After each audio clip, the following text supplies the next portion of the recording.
This man used a wooden bat. No aluminum. No aluminum. Effortless. Routine, perfection, dedication.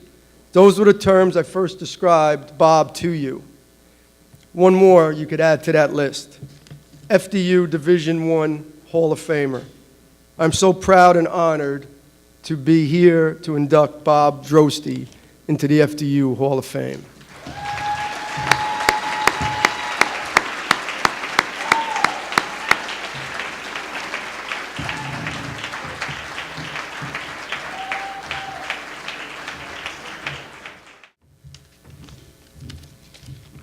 Wow, where do all these people come from?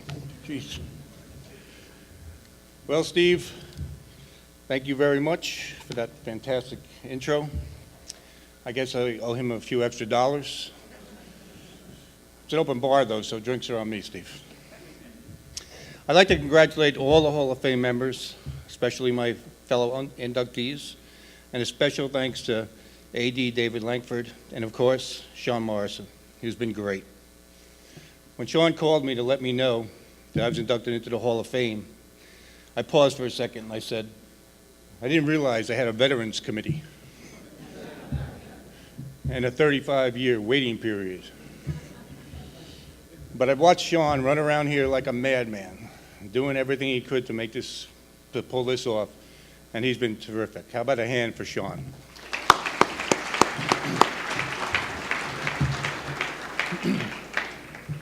You know that old baseball routine, baseball's been very, very good to me. Well, for me, it's been one incredible journey. From playing baseball 10 hours a day in the playgrounds, sometimes with a ball that was made mostly of tape and spit.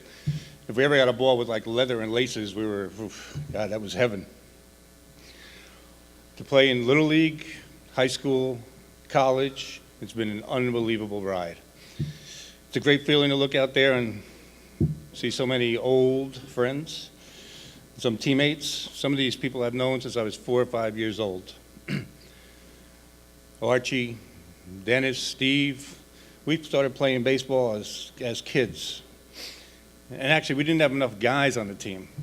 You know, we'd field 6 people. I was lefty. I was the only lefty on the team. So, of course, everybody played left field or center field.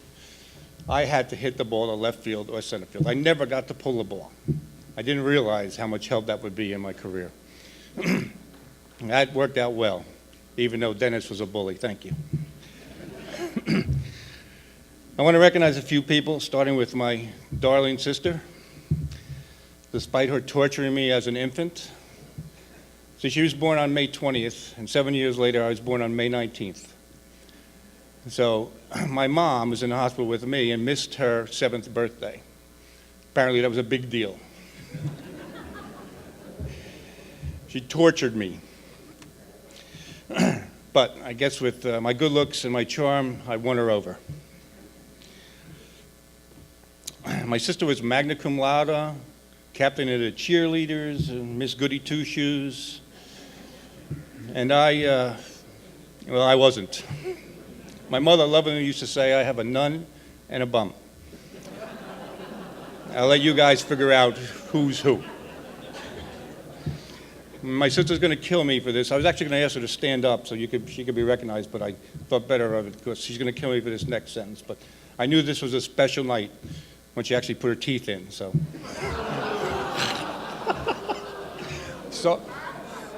Sorry, Mom.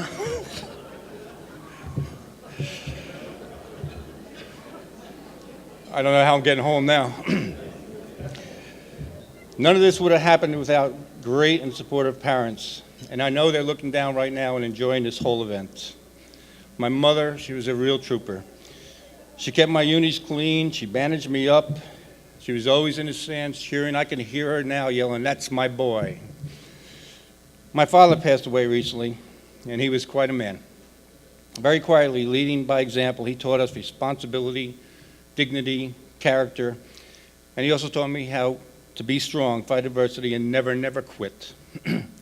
He worked 6 days a week in his own jewelry store, so he couldn't get to weekday games. But once I came to FDU, we actually played Sunday doubleheaders. He never missed a Sunday. He He was a World War II veteran and a POW, and if there are any Hall of Famers in this family, it was my parents. I have a lot of great memories from Fairleigh. I remember being recruited by Coach Orsino and walking through that wonderful dark tunnel and seeing that beautiful green diamond with fences. They actually had fences. We never had fences in high school, and I was hooked. I remember my freshman year, I made the starting team, and they gave us a dozen Louisville sluggers, wooden bats. And they said, Bob Droste. Well, I took one home. We weren't supposed to. I took one home, and I put it against the wall, and there were my bats, Frank Robinson, Willie Mays, and Bob Droste. We had a lot of great guys at Fairleigh, very talented and very interesting. Except there were so many Italians on the team. Louis Turco, I don't know where you are, Paulie Basile, Rich Tucci, Joe Martucci, I could go on and on. Coach Orsino, another Italian. I thought I was playing for the Italian-American team. Except these Italian parents in the stands there, they were a lot of fun. That was good news. And I remember how we played. We played hard and we were good. We had great battles with St. John's. I remember Dennis Leonard throwing 95-mile-an-hour fastballs at me. And Seton Hall with Rick Cerrone. If any of you baseball people out there, you know who he is. He beat us twice in the NCAA runs. I've had a lot of help along the way. I had Coach Marbase, as Steve alluded to. Unbelievable coach.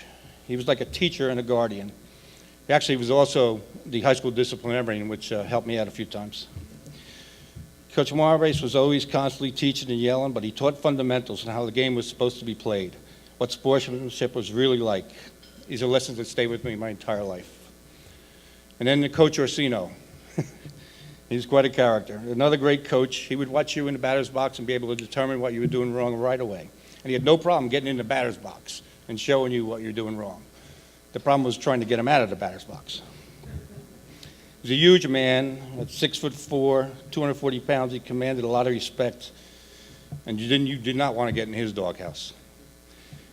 He great stories from the pros. I remember one story he was telling us. He was, I think, with the Senators, and he batted behind Frank Howard, the big home run hitter. And there was a pitcher for the Yankees. I can't remember his name, but every time Frank Howard hit a home run, he would throw at Orsino, who was next coming up. And he said this one time, Frank Howard hit a double, and he could see this pitcher was steaming. And as Orsino was walking into the batter's box, the manager came out to take the pitcher out. And Orsino turned around, and all of a sudden the ball went whizzing by his head. His pitcher was so upset, he threw at him before he got into the batter's box. I also remember once as a sophomore, Orsino gave me the green light on a 3-0 pitch. And I'm sitting there saying, okay, fastball, think fastball, inside. Well, this kid, he hangs a slider right there. And automatically I turn on it. I hit it over the right field fence into the tennis courts at Fairleigh. Everybody's high-fiving me. I think I'm doing a great thing. Here's Orsino at the end of the bench giving me that, come here. He's got that doghouse look on his face. He says, what the hell was that? I said, Coach, I hit a 3-run home run. Everybody's, we're good. He goes, we're not good. He said, you're a fastball hitter. You're a dead red hitter. Next time I give you a green light, he goes, you look at a fastball you can drive, and you let everything else go. And I'm like, Jesus, I hit a 3-run home run. I'm getting chewed out. The rest of the team is enjoying the hell out of this. I don't think I swung in another 3-0 pitch my entire career at Fairleigh. Another key person was Jay Horowitz. I talked to Jay. He was disappointed he couldn't make it, but he obviously wishes everybody the best. Jay was quite the personality. He was great for FDU. He was great for the athletes. Jay got me into more magazines and articles and said more quotes from me that I never remember saying. But he was great for us. And John Levitt. I think John is here tonight. John was our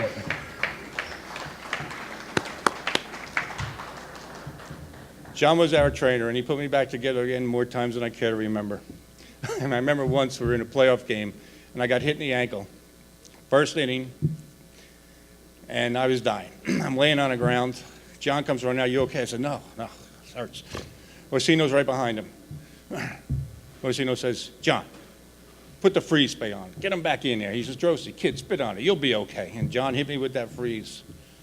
I don't know what was in that freeze spray, but it was certainly miraculous.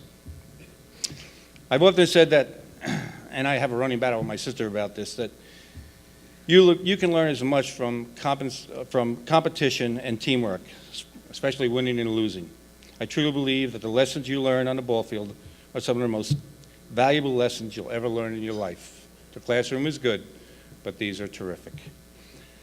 Baseball and FDU have opened a lot of doors for me. My first employer was a baseball enthusiast who followed FDU in the Met League. And when I went to work for Russ Berry, who I worked for 25 years, I was hired by the CFO, who was an FDU alumni, which helped quite a bit. I'm truly honored to be inducted into the FDU Hall of Fame and join all these other fine athletes and individuals. I remember those 3 bats I had, Frank Robinson, Willie Mays, and Bob Droste? We're all in the Hall of Fame. Thank you.